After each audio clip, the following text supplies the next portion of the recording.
Buenas tardes, santitos y santitas. Hoy desde la terraza de nuestra casa, en este calor rico que nos regala el Señor, quiero contarles que queremos unirnos un ratito, en unos minutitos, con respecto a un tema muy importante que atrae nuestra atención últimamente, pero también que quisiera que sea un poco claro para, primero, conocimiento de todos ustedes, y segundo, porque en nuestro seminario San Esteban, el seminario que está a cargo de Monseñor Rodrigo López como su formador y encargado vocacional, es el que hoy nos motiva a hablar sobre un tema muy importante.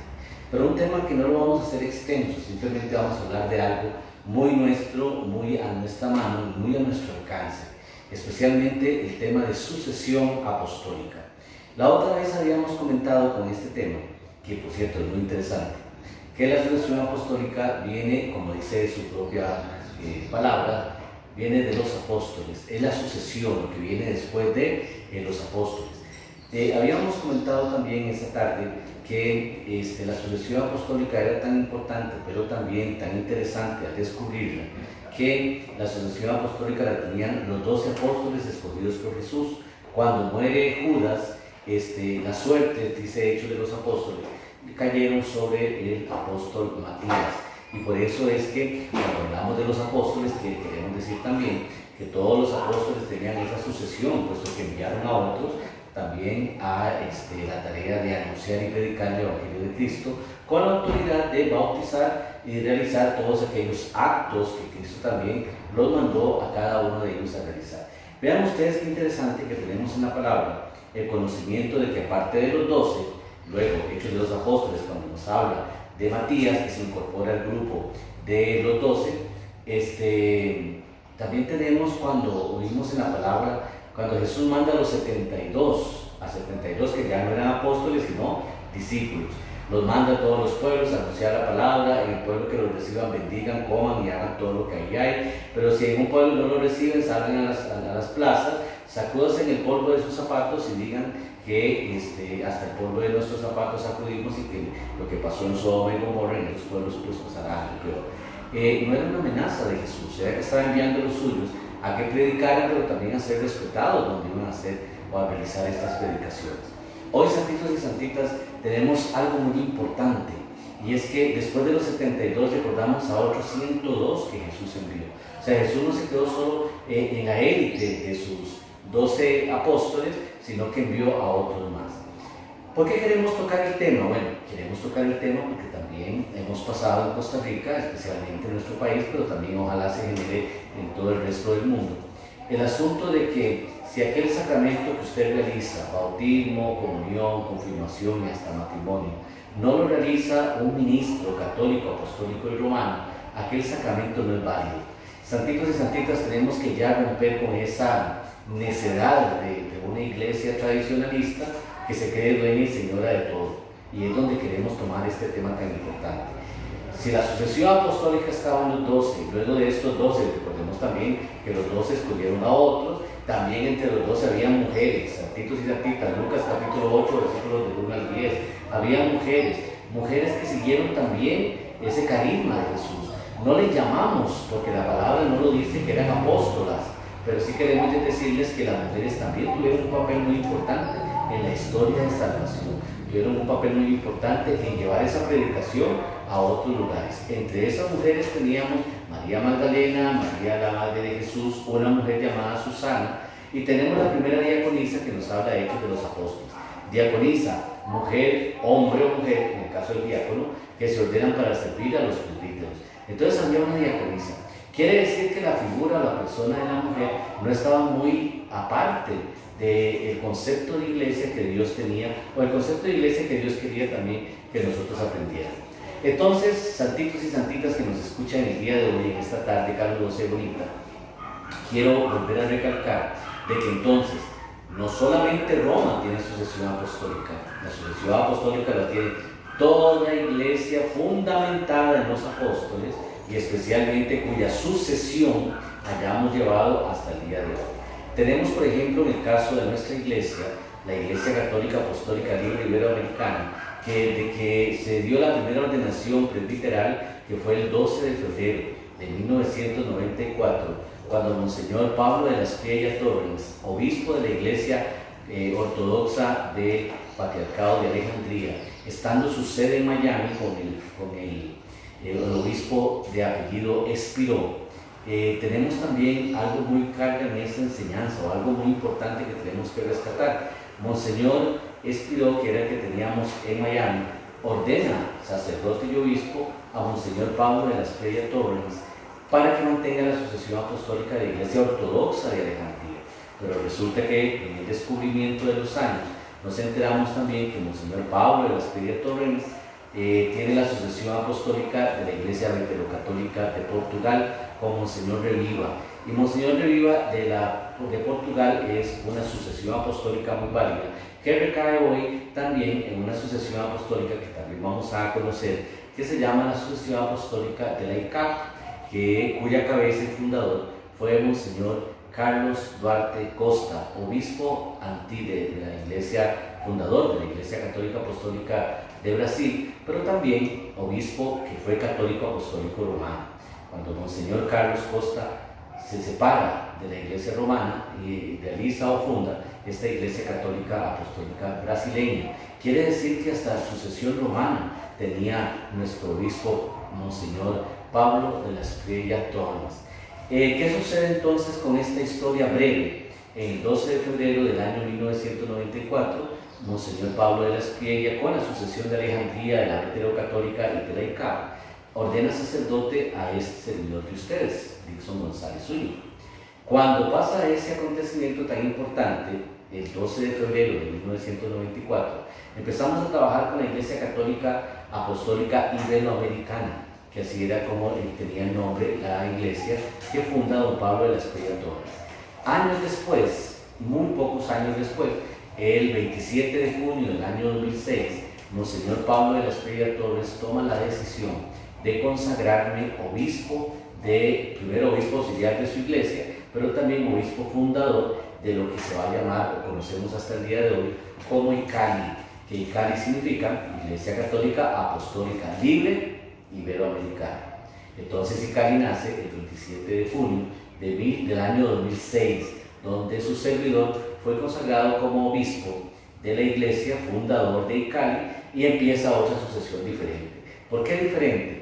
Porque atraemos la sucesión apostólica de donde es Monseñor Pablo de la Espriella Torres, de la Iglesia Ortodoxa de Alejandría, de la Iglesia Veterocatólica de Portugal con Monseñor Reviva, y de ICALI y de ICAP con Monseñor Carlos Duarte Costa. Al venir la consagración episcopal de este servidor, obtenemos dos sucesiones importantes que también tenemos que tener presente. Y es que el obispo que preside le da su sucesión, pero para que una consagración episcopal sea válida, de acuerdo al derecho católico romano, se necesitan tres obispos. Entonces teníamos a Monseñor Pablo de la Espriella Torres y junto con él tenemos a Monseñor Moncada, que venía de la Veterocatólica de Colombia, y Monseñor Serafín, que viene de la Iglesia Ortodoxa griega. O sea, gracias a Dios, volvemos de nuevo a hacer una validez de órdenes muy importantes, porque entonces mantenemos la de don Pablo de la Espriella, obtenemos la del señor Quevedo, y de Quevedo tenemos la del obispo Serafín, que en aquel momento era obispo de la Iglesia griega, ortodoxa griega. Quiere decir que la ICALI en este momento tiene varias sucesiones apostólicas, de las cuales no pertenecemos a Roma, pero si para Roma la sucesión de Pedro es válida, porque de ahí salieron todo el montón de papas actuales que conocemos, pues imagínense ustedes, santitos y santitas, con mucho más fuerza. Tenemos ICALI, una sucesión un poco más avanzadita y como con muchas imposiciones de manos que nos llevan a esta historia que estamos en este momento aprendiendo. El 27 de junio del año 2006, entonces nace ICALI con la sucesión apostólica de Alejandría, con la sucesión apostólica de la Veterocatólica de Portugal, con la sucesión apostólica de la ICAP, y viene ahora dos sucesiones importantes, que es la sucesión apostólica de la Veterocatólica de Colombia, con Monseñor Quevedo, y la sucesión apostólica de la Iglesia Ortodoxa griega, con Monseñor Serafín. Quiere decir que hasta el día de hoy, por lo menos, y por gracia de Dios, contamos con 6 sucesiones apostólicas que vienen de diferentes iglesias, de las cuales han sido sucesiones de otras, y cada una de ellas tiene un apóstol diferente. Porque santitos y santitas, Pedro no solo era apóstol, también apóstoles eran aquellos que imponían las manos hacia los demás.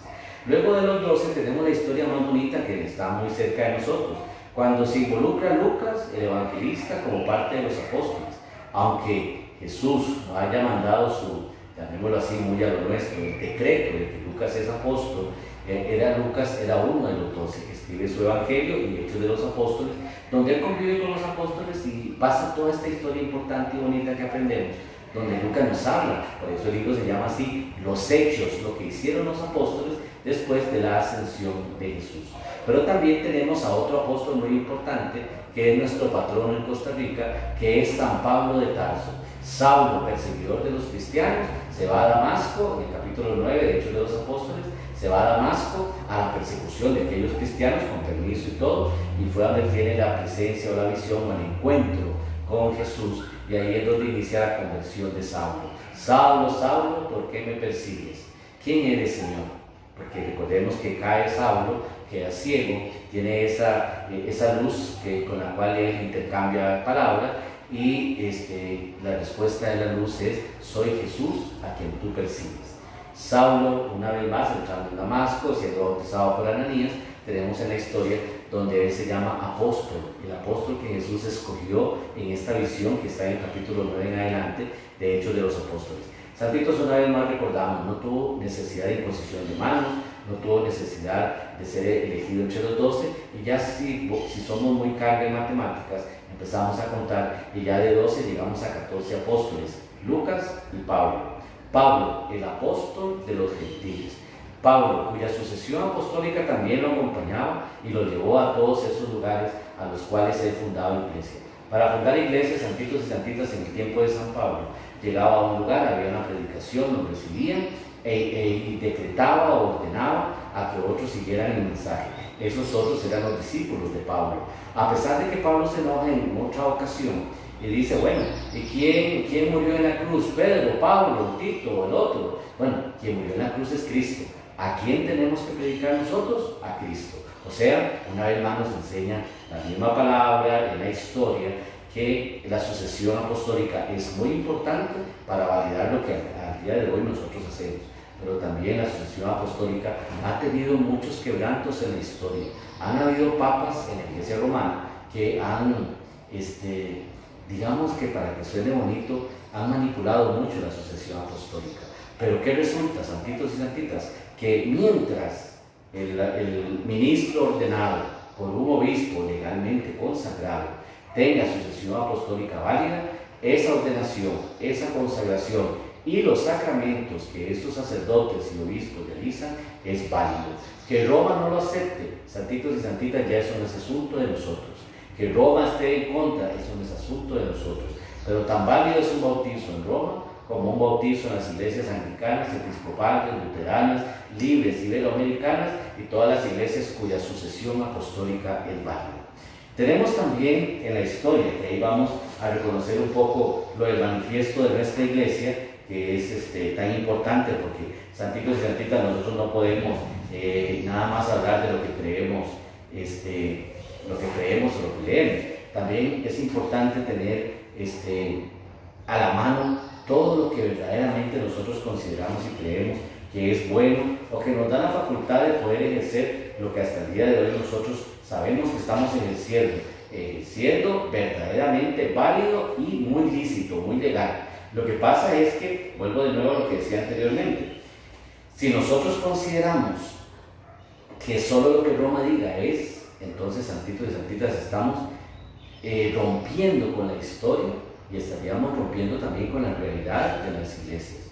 Toda iglesia es aceptada cuando la sucesión apostólica es válida. Ahora, indudablemente es un tema que en el catecismo no nos dan, por eso es que a veces somos ignorantes de muchos temas, pero sí tenemos que saber y tener presente que si un sacerdote celebra una misa y le dicen a usted: ese sacerdote no es válido, ese sacerdote es falso, ese sacerdote, lo que haga ese sacerdote es inválido, tengámoslo presente, de acuerdo a la historia, pero también de acuerdo a la realidad eclesiástica o de la iglesia, que nadie puede ejercer un sacramento si no es válidamente ordenado o consagrado. Porque entonces ahí sí tendríamos que tener la delicadeza de decir, bueno, aquello que recibí, bautismo, comunión, confirmación o matrimonio, no es válido porque aquella persona que lo realizó no es ordenada. Pero para que ustedes crean, sepan, tengan presente, para que una persona legalmente sea ordenada, tiene que tener sucesión apostólica válida. Tiene que tener 3 cosas importantes para que aquello sea válido. Y se llama ministro, materia y forma.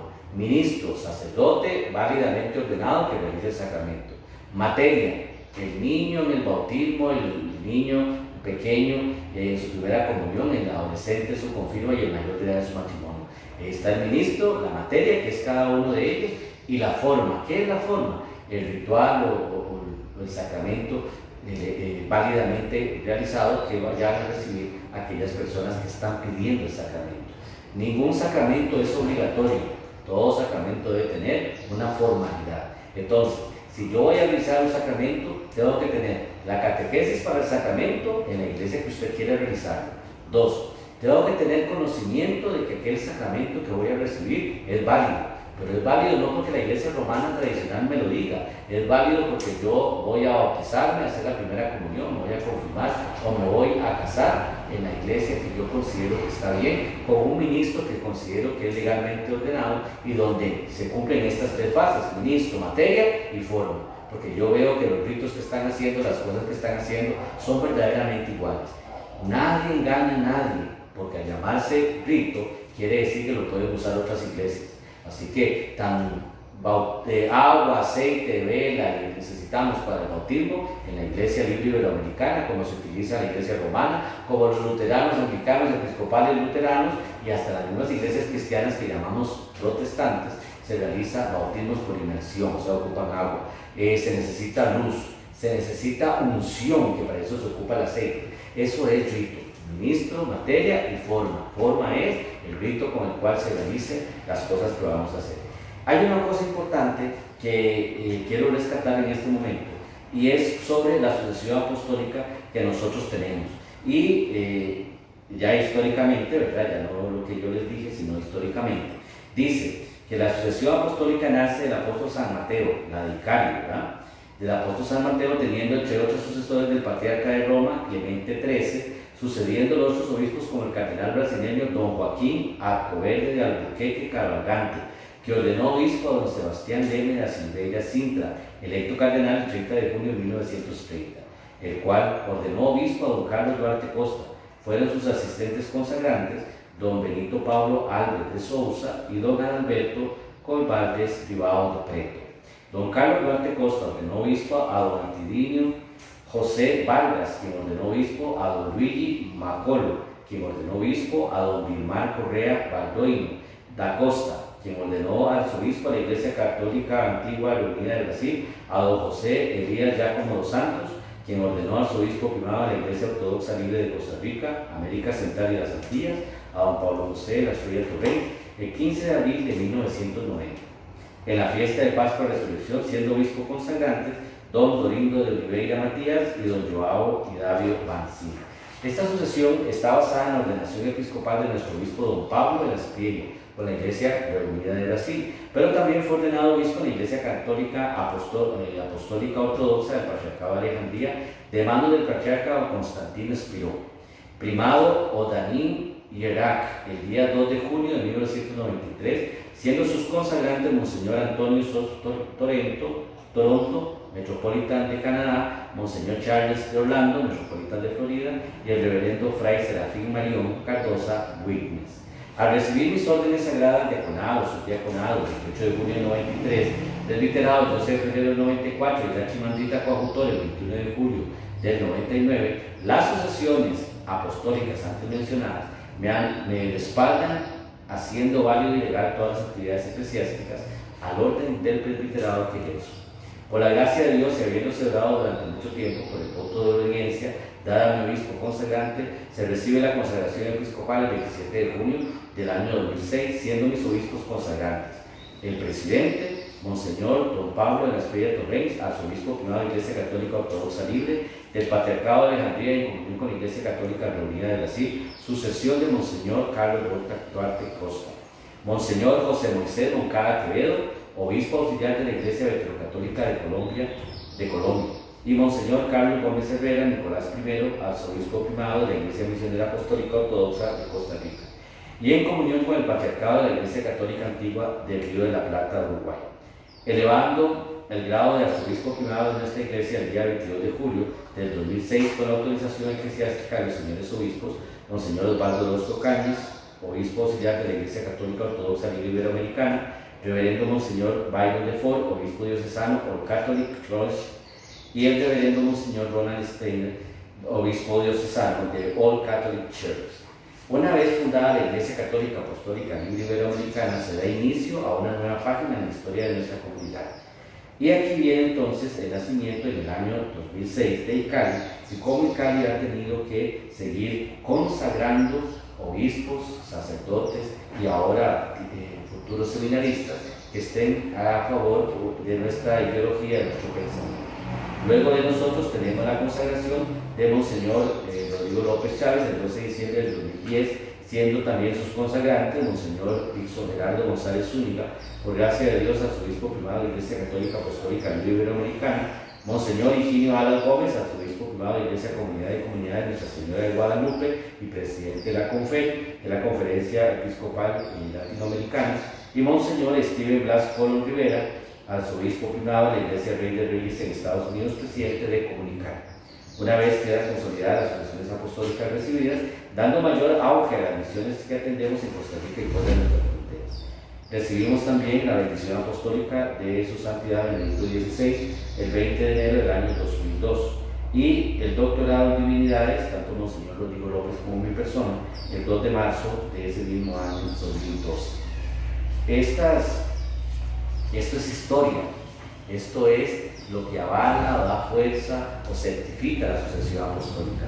La Iglesia Católica Romana en este momento tiene entre sus documentos importantes un material que se llama Dominus Jesus.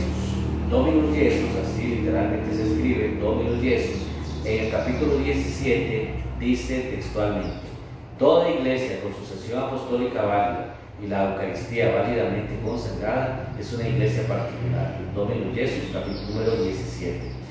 Una iglesia particular significa que es una iglesia que puede estar aparte de, pero ejerce los sacramentos con la misma validez que la iglesia madre o la iglesia fundadora. Nosotros en este momento contamos con ese escrito de Dominus Jesus, puesto que nosotros al ejercer el sacerdocio, primero con sucesión apostólica válida y ahora con más firmeza la consagración episcopal, nos da un alivio o un aliciente de saber que todos, si esos sacramentos o esas órdenes sagradas se recibieron válidamente, quiere decir que todo lo que se ejerza en nombre de ICALI, en nombre de cualquier iglesia cuya sucesión apostólica sea válida, todos los sacramentos son válidos. ¿Qué es lo que nos pasa a nosotros aquí en Latinoamérica, santitos y santitas? Tan fácil como que la iglesia romana es capaz de decir esto es válido, esto no es válido, aquello se hace, aquello no se hace, porque es la posición de ellos como iglesia. Ahora, todo está fundamentado, santitos y santitas, nada lo estamos sacando de la manga, ni mucho menos estamos mintiéndoles, estamos hablando de una realidad que Roma no acepta, porque Roma se cierra en que solo ellos tienen la autorización de hacer las cosas. Pero quiero contarles algo, la palabra es muy clara cuando Jesús les dijo a sus apóstoles: vayan al mundo entero y bauticen en el nombre del Padre, del Hijo y del Espíritu Santo. No dijo que bautizaran en el nombre de una iglesia, no dijo que bautizaran en el nombre de una institución, dijo bauticen en el nombre del Padre, del Hijo y del Espíritu Santo.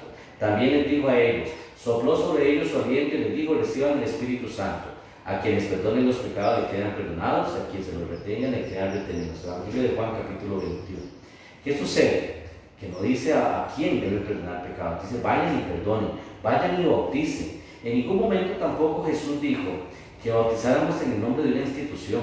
Y a veces uno lo ve a estas alturas, que no sé si será por alguna situación meramente de orden, pero Cuando se bautiza un niño, hay una obligación de que el niño o la niña quede registrado. Una vez que el niño está bautizado, viene su primera comunión. Esa primera comunión tiene que hacerse porque el niño ya está bautizado. Si el sacerdote de una parroquia o una comunidad dice que no es válido el bautizo, está cometiendo un error muy grande. Empezando porque está cometiendo un error contra la misma disciplina, orientación o doctrina cristiana. Dice bauticen, no dice en dónde. Y el bautizo es válido, el bautizo es único. No podemos rebautizar a un niño, eso no existe. Lo que pasa es que a veces hay curas ignorantes que hacen que las personas que no conocen sigan siendo ignorantes, y entonces lo que realizan es un manado de dudas de las personas que hicieron un bautizo en alguna iglesia que no sea romana como la nuestra. Pero ¿qué sucede? Es válido. Ahora, ¿qué recomendamos nosotros para que esto no suceda ni nos sintamos defraudados? El niño fue bautizado en la Misión San Pablo, pues esperemos 8 años para que el niño haga su primera comunión en la Misión San Pablo, y que esperemos unos años más para que se confirme la Misión San Pablo. Así, sus sacramentos son válidos, así, válidos porque la sucesión apostólica es válida, así, el niño crece con una secuencia sacramental recibida en una misma iglesia, y también sucede aquello de que es muy importante que tengamos el récord de los sacramentos que todos nosotros hacemos. Yo en lo muy personal fui bautizado en la parroquia de la Inmaculada Concepción de Heredia, un templo católico romano. Ahí me bautizó mi mamá, yo hice la primera comunión en Cubuquí y me confirmé precisamente en San Rafael de Heredia. O sea, hice mis 3 sacramentos en 3 parroquias diferentes, indudablemente las 3 parroquias romanas. Entonces me bauticé en la Inmaculada, mi primera comunión en Medellín y Rosa y me confirmo en San Rafael de Heredia. Pero mi ordenación sacerdotal fue en la iglesia ortodoxa de Alejandría, o sea, me separé de la iglesia romana y me ordené sacerdote válidamente ordenado y consagrado en la iglesia ortodoxa de Alejandría, cuya sucesión apostólica viene de la Veterocatólica de Portugal, ahora con más sucesiones como decíamos anteriormente, pero no pierdo mi catolicidad, sigo siendo católico, lo que no soy es romano. Ahora bien, rompo con la iglesia católica cuando los sacramentos que yo realice cambie el rito, cambie los signos o cambie un montón de situaciones. ¿Por qué no las cambio? Porque santitos y santitas nosotros somos católicos, lo que no somos es romanos. Y ahí es donde cambia la diferencia de toda esta charla que quise hacer en esta tarde para ustedes. Sucesión apostólica válida, todo aquello que traiga validez de mis órdenes. Si la sucesión apostólica es válida, todos los sacramentos que yo realice o los sacerdotes en comunión con ICANI, tanto los de Costa Rica, Panamá, México y futuros ordenados en Guatemala y en Cuba, ellos serán sacerdotes de ICANI, no romanos, pero ejercerán los sacramentos como cualquier sacerdote romano. ¿Qué es la necesidad de los sacerdotes romanos? Invalidar las órdenes que otros reciben. Pero miras qué interesante, santitos y santitas, y con esto quiero concluir este pequeño preámbulo de la sucesión apostólica. Mientras que en Costa Rica los sacerdotes invalidan los sacramentos de otras iglesias, en Roma el Papa Francisco I está en comunión con los ortodoxos, está en comunión con el obispo de Canterbury, que es el anglicano, está en comunión con las iglesias no romanas. ¿Y por qué en comunión? Porque tanto existe la presencia de Jesús en aquella iglesia como en la nuestra. Tanto existe la presencia del Señor en todas las comunidades como en la nuestra. ¿Qué quiere decir con eso? Que verdaderamente esa sucesión es válida, esa sucesión es real. Si no fuera real, ¿ustedes creen que el Santo Padre estaría llamando a la comunión a otras iglesias, como lo llaman en Costa Rica, no válidas? Porque el primero que se estaría invalidando sería la Santa Sede en la persona del Papa, que es el sumo pontífice de la Iglesia romana, que es el obispo de Roma. Esto que ahora, interesante que se nos haya caído, pero quiero contarles algo muy importante sobre este tema. Tal vez lo estoy tapando en este momento. Esto está en Facebook. Lo puedo buscar en Facebook o lo pueden buscar ustedes en internet. Se llama Sucesiones Apostólicas Válidas, pero válidas porque viene y habla de lo que la iglesia es. Entonces, tal vez desde allá no lo podemos ver fuerte, pero como lo vamos a buscar por internet, es el árbol genealógico de las iglesias y donde vamos a hablar sobre sucesiones apostólicas. La iglesia de Jesucristo nace con Cristo, pero resulta que el Imperio Romano, por la persona de Constantino, le da poder a la iglesia y centra la iglesia de Jesucristo en Roma. Santitos, esto no es invento, es historia. Entonces resulta que al centrarlo en Roma hubo un cisma en Oriente. En el año 1054, en ese cisma de Oriente se separa la Iglesia Ortodoxa griega de la Iglesia Católica de Roma, y así se llamó desde ese momento, Iglesia Católica de Roma. Entonces, la Iglesia Católica de Roma es esta que tenemos de este lado, y la Iglesia Ortodoxa griega es la que tenemos de este otro lado. ¿Qué es lo que nos ha llamado poderosamente la atención, de acuerdo a la historia? Que vean ustedes, santitos y santitas, cómo de la Iglesia Católica Romana, que así se va a llamar, nacen todos el montón de iglesias que hoy llaman Roma separadas de Roma, pero no se separaron de Roma. Cuando hablamos de reuniones sinodales, cónclaves que pasan en Roma, muchas veces no todos los obispos que van a estas reuniones están de acuerdo con lo que están diciendo. Vean ustedes, son santitos y santitas, por el Papa Francisco, que ha tenido que trabajar tanto con los obispos tradicionalmente cerrados o conservados. Conservadores. ¿Qué pasa con ellos? Que están cerrados y quieren mantener a una iglesia como muerta, como está la iglesia casi que hasta el día de hoy. ¿Qué sucede? ¿Qué sucede? Que vamos a ver aquí más cerca. Cuando las iglesias católicas se separan, o la iglesia católica romana está separada de la iglesia griega, empiezan a haber diferentes separaciones. Y en el siglo XVI empieza la Reforma Protestante.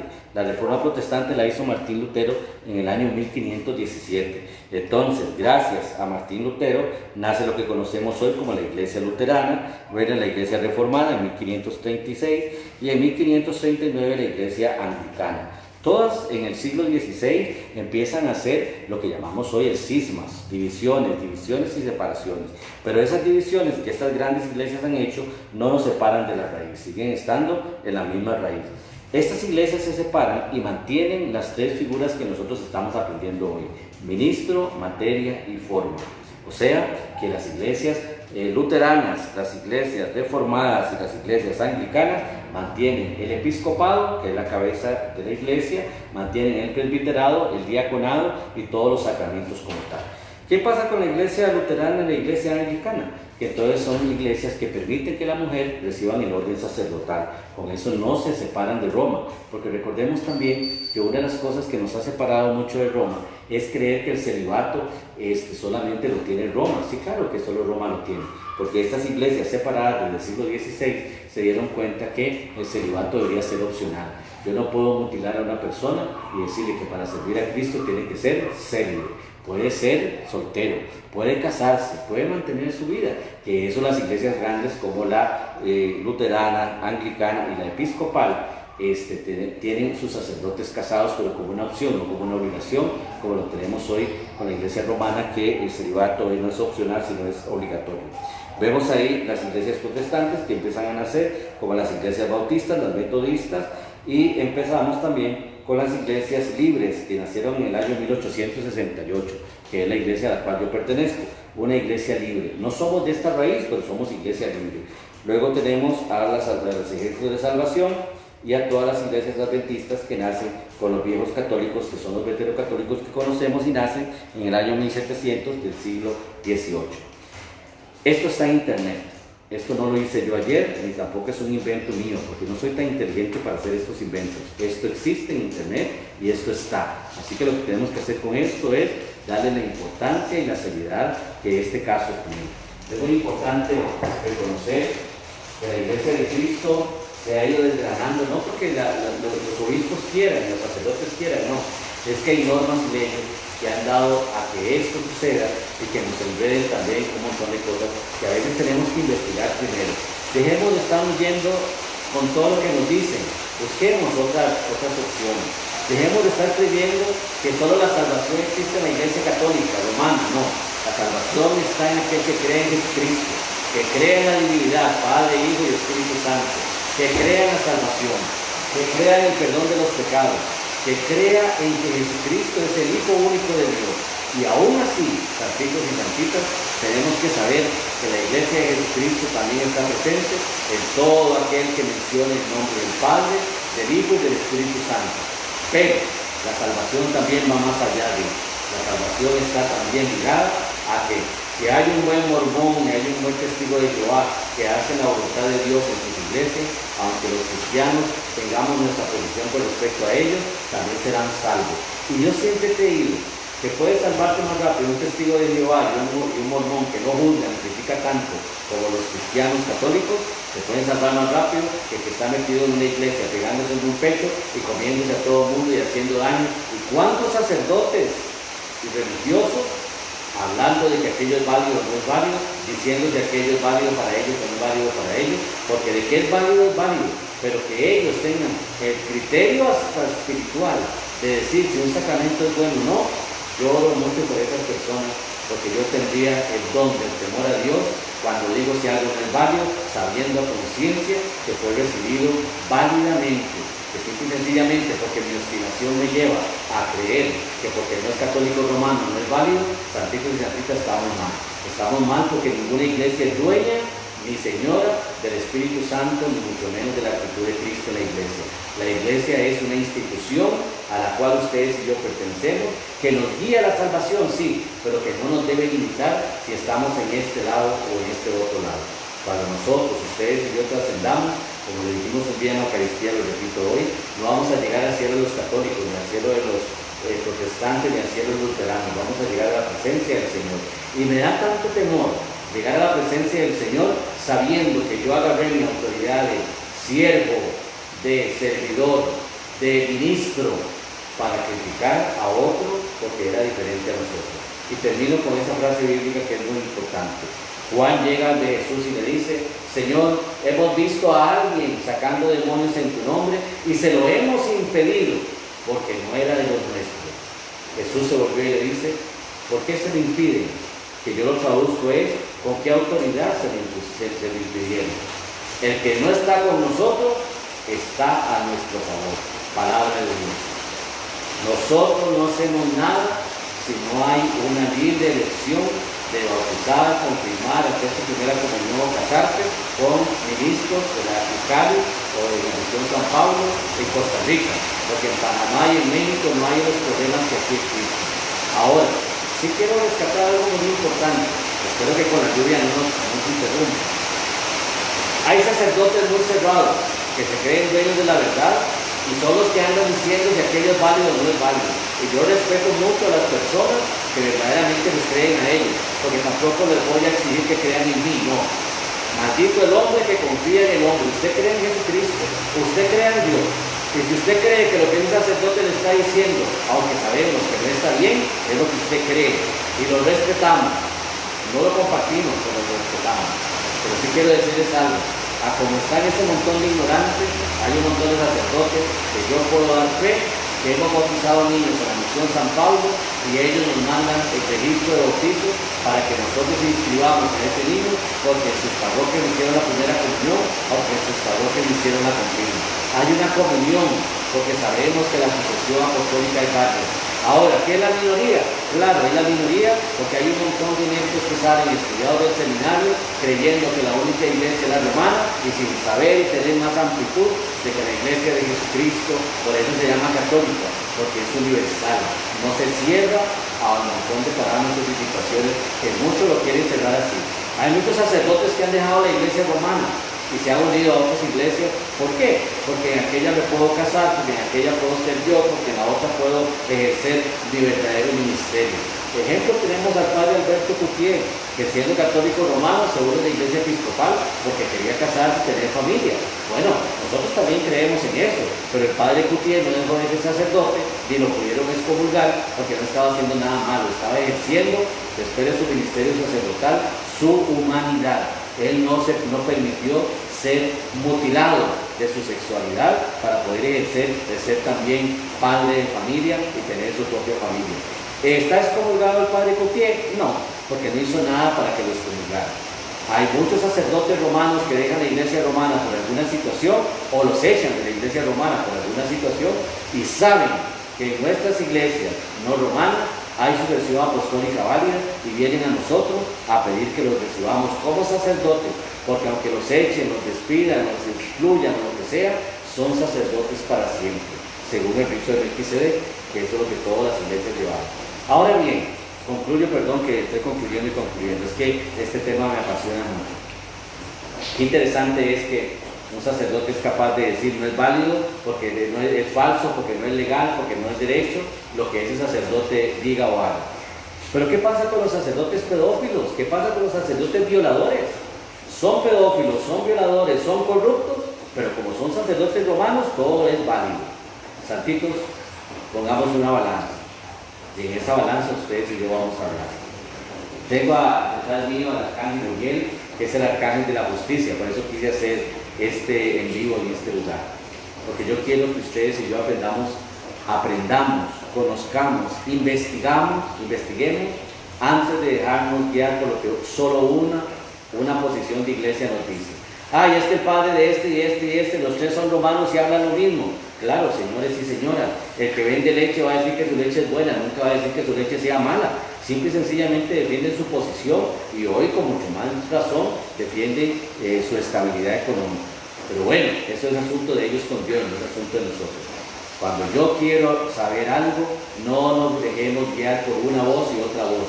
Siempre veamos los dos extremos y seamos nosotros, bajo la dirección del Espíritu Santo, los que tomemos la decisión si lo que hice está bien o lo que considero yo que hice está de acuerdo a mi voluntad. Si yo bautizo, hago la primera comunión, confirmo o presido mi matrimonio con una iglesia no romana, pero sé que ese ministro, ese sacerdote es ordenado y consagrado válidamente porque tiene sucesión apostólica válida, santitos y santitas, estemos en paz.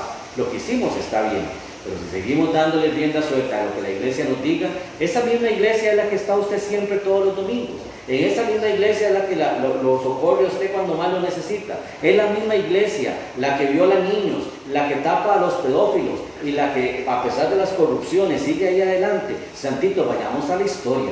Dejemos de estar chupando el dedo de todo lo que nos digan, porque ese es el error de nosotros. Todo lo que nos digan lo creemos sin tener derecho a otra respuesta o a otra posición. Nuestros niños bautizados, nuestros niños de primera comunión, nuestros niños de confirma o adolescentes de confirma, nuestros matrimonios son válidos, porque a lo mejor tenemos que aprender de que yo soy el que decido en qué iglesia recibo mi sacramento. Mi problema ha sido también grandemente la tradición o también la convicción que a veces no me dejan a mí tomar esa decisión. Yo bautizo por tradición, porque por tradición mi familia era de una religión y yo tengo que seguir esa misma posición. Qué triste, no tenemos ni decisión de elegir si yo puedo pertenecer a otra iglesia igual a la mía, pero que me llena más y que verdaderamente llena mis expectativas.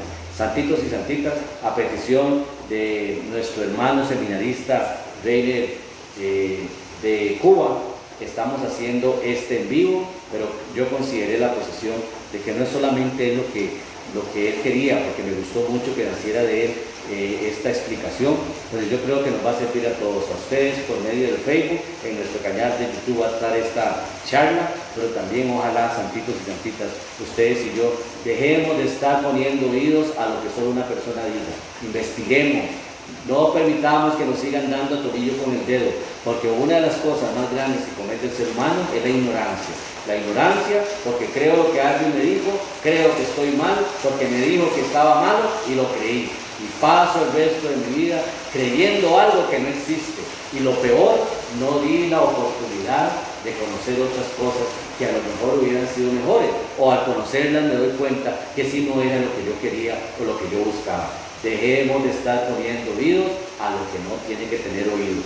Si yo tengo la convicción de pertenecer al Cali, de pertenecer a la misión San Pablo, de conocer a sacerdotes casados, porque en otras iglesias existen, de ver sus experiencias de vida, de ver una amplitud diferente, de ver una iglesia que ya no condena, ni juzga, ni señala, de ver que existe una iglesia que no tapa pedófilos, ni corrupciones, ni niños y niñas violados, de dejar de estar tapando a sacerdotes con hijos, que es lo que pasa en la arquidiócesis de San José de Costa Rica, y lo denuncio públicamente, porque tienen a un obispo que le falta pantalón, para empezar a buscar a todos esos hombres cochinos que han violado secretarias y empleadas, tienen hijos y lo que hacen es lo mandan al sacerdote a una parroquia y aquí mantenga a este niño que a lo mejor no es suyo, pero es parte de sus cosas. ¿A dónde queda el celibato? ¿A dónde queda la obediencia de la iglesia? Santitos y santitas, si ustedes quieren jugar de moralistas, yo también. Y yo les voy a decir que tantos errores hay en mi iglesia como en la suya, o como en la romana. Pero que si han tapado cosas terribles, por favor vayamos a la historia. Dejemos de ser tan ilusos, dejemos de ser tan ignorantes, porque el problema del ignorante es el que arrastra más ignorante. Sucesión apostólica válida, aquel obispo o sacerdote que fue legalmente ordenado y consagrado y que todo lo que realice es válido. Vayamos a la historia, vayamos al conocimiento, no nos dejemos engañar por ese montón de gente que se le olvida que su iglesia fue la de la Inquisición, la que mató en la Guerra Santa y la que mató en las Cruzadas. Es la iglesia que nos está señalando, la que tuvo a los Borja bien montados y la que fue la vergüenza de aquel momento de la historia. Dejemos de ser ignorantes, empecemos a investigar. Hoy tenemos redes sociales, hoy tenemos el internet, hoy tenemos un montón de cosas por las cuales ya no me dan a tornillo con el dedo, y ya dejo yo de estar presumiendo que si no estoy aquí estoy mal, porque la salvación no depende de la iglesia, ni depende del cura, ni depende de la institución. La salvación depende de mí, de mis actos, porque por más que lo bautice usted el Papa, que usted haga la primera comunión con un obispo y que lo case el mismo Jesucristo, si usted no tiene convicción cristiana, santitos y santitas, de nada sirven todas las cosas que realicen o crean que están bien, porque aquella iglesia me dice que es mejor que la otra. Cuando Jesucristo vino aquí a decir que Él era el único que venía a darnos salvación. ¿Y qué hacemos con los antiguos profetas? Si la palabra misma dice que no hubo profeta más grande que Juan el Bautista, quiere decir que Jesús le conocía Juan el Bautista, el ministerio que él tenía. ¿Y acaso Juan el Bautista pertenecía a los 12? ¿Acaso Juan el Bautista, siendo primo de Jesús, era parte de su iglesia doméstica que él tenía? Vayamos a la historia, donde nos cuenta la historia hasta la congregación que se llamaba Bautista, que eran los servidores de Juan. Y después vinieron los seguidores de Jesús, que se llamaron los del camino, y tan siquiera se llamaron cristianos en el principio de la historia. Porque es historia, porque es lo que no nos gusta hacer, leer. Nos gusta nada más que nos digan lo que a nosotros nos interesa y lo que nosotros queremos que nos digan. Entonces juzgamos, señalamos y criticamos, seguimos a la historia. Sacerdotes mentirosos, dejen de estarle mintiendo a la gente, díganle la verdad. ¿Qué es el miedo? Que sean más conocedores que ustedes. Porque volvamos a la historia de la Universidad Nacional en Costa Rica, que no dejaban que las mujeres llevaran teología, porque llegaba el momento en que la mujer podía saber más que el sacerdote. ¿Qué es el miedo? Que sepa más que el sacerdote.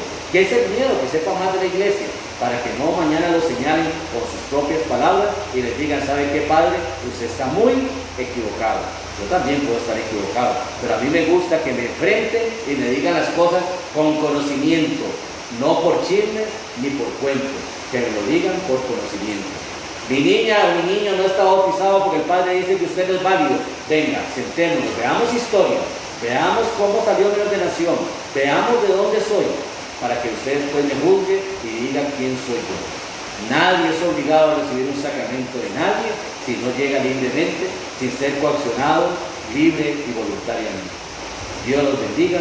Disfruten de la historia, disfruten de la verdad. La verdad nos hará libres, pero nos hará libres el día que ustedes y yo dejemos de estar en tanto tradicionalismo, dejemos de estar conservando lo que al rato no existe y respetémonos unos a otros. Ahí empieza la iglesia de Jesucristo. Que Dios los bendiga.